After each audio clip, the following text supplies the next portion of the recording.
राधे राधे। जय श्री कृष्ण, जय श्रीमन नारायण। निर्जला एकादशी व्रत कथा। भगवान श्री कृष्ण धर्मराज युधिष्ठिर से बोले, हे राजन, श्री सूत जी ने इस एकादशी की कथा अनेक ऋषि मुनियों को कही है। एक बार पांडुपुत्र भीम ने अपने पूज्य पितामह व्यास जी से भी निर्जला एकादशी की कथा का वृत्तांत जानने की जिज्ञासा प्रकट की थी। तब सभी शास्त्रों व वेदों में मर्मज्ञ वेद व्यास जी ने कहा, ज्येष्ठ के शुक्ल पक्ष की और कृष्ण पक्ष की इन दोनों ही पक्षों की एकादशियों में व्रत करना चाहिए, भोजन नहीं करना चाहिए। द्वादशी को स्नान आदि से पवित्र होकर भगवान केशव की पूजा करके सबसे पहले ब्राह्मणों को भोजन कराकर अंत में स्वयं भोजन करना चाहिए। भीमसेन कहने लगे, हे पितामह, मैं तो विधिवत भगवान की पूजा तो कर सकता हूँ, दान भी दे सकता हूँ, परंतु भोजन के बिना नहीं रह सकता।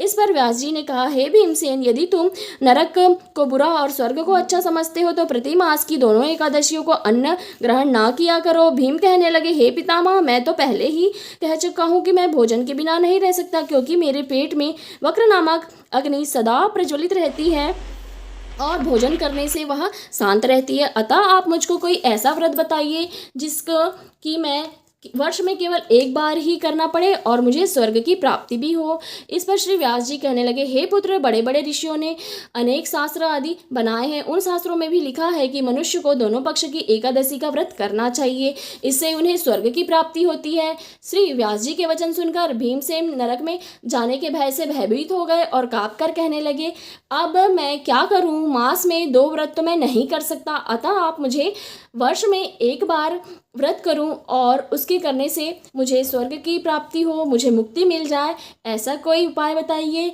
यह सुनकर व्यास जी बोले, ज्येष्ठ मास में सूर्य वृष राशि हो और मिथुन राशि पर शुक्ल पक्ष की जो एकादशी आती है, तुम उस एकादशी को निर्जला व्रत करो। इस एकादशी में व्रत में स्नान और आचमन के अलावा जल वर्जित है, इसलिए इसे निर्जला एकादशी कहते हैं। आचमन में 6 मास से जल से अधिक नहीं होना चाहिए, अन्यथा उसे मद्यपान से सदृश्य हो जाता है और इस दिन भोजन करने से व्रत नष्ट हो जाता है। यदि एकादशी को सूर्योदय से लेकर द्वादशी को सूर्योदय जल तक जल ग्रहण ना करे तो उसे सारी एकादशियों के फल प्राप्त होते हैं। द्वादशी को सूर्योदय से पहले उठकर स्नान आदि करके ब्राह्मणों को दान देना चाहिए। इसके पश्चात भूखे ब्राह्मणों को भोजन कराए, फिर स्वयं भोजन करे। इस एकादशी का फल वर्ष की संपूर्ण एकादशियों के फल के बराबर होता है। व्यास जी कहने लगे, हे भीमसेन, यह मुझको स्वयं भगवान ने बतलाया है। इस एकादशी का पुण्य समस्त तीर्थों में के दान से भी अधिक है। केवल एक दिन मनुष्य निर्जल रहने से पापों से मुक्त हो जाता है। जो मनुष्य निर्जला एकादशी का व्रत करता है उसे स्वर्ग की प्राप्ति होती है। उनको मृत्यु के समय यमदूत आकर नहीं घेरते हैं, वरन भगवान के पार्षद उनको पुष्पक विमान में बिठाकर स्वर्ग में ले जाते हैं। अतः संसार में सबसे श्रेष्ठ निर्जला एकादशी का व्रत होता है। अतः इस दिन यत्नपूर्वक इस व्रत को करना चाहिए। इस दिन ओम नमो भगवते वासुदेवाय का मंत्र का उच्चारण करके गौदान आदि करना चाहिए।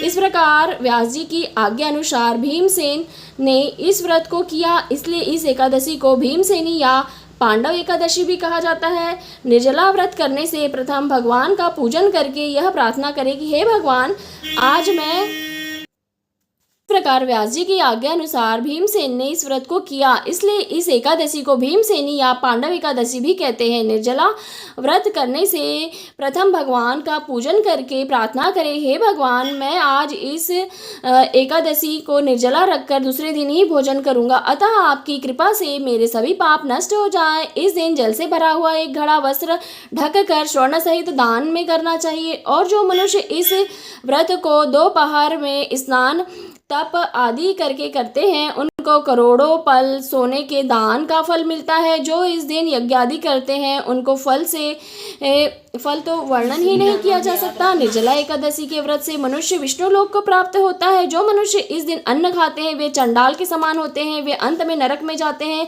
ब्रह्महत्यारे, मद्यपान करने वाले, चोरी करने वाले, गुरु के साथ द्वेष करने वाले को इस व्रत करने से सब स्वर्ग को जाते हैं। श्री राधे। हे भीमसेन, श्रद्धा पूर्वक इस व्रत को करने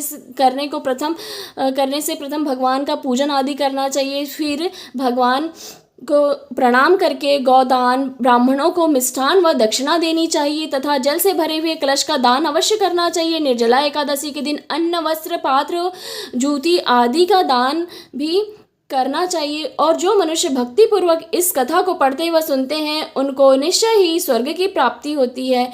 बोलिए श्री कृष्ण भगवान की जय, राधा रमण लाल की जय। हरि बोल हरि बोल हरि बोल हरि बोल। श्री राधा राधा राधा राधा राधा राधा राधा।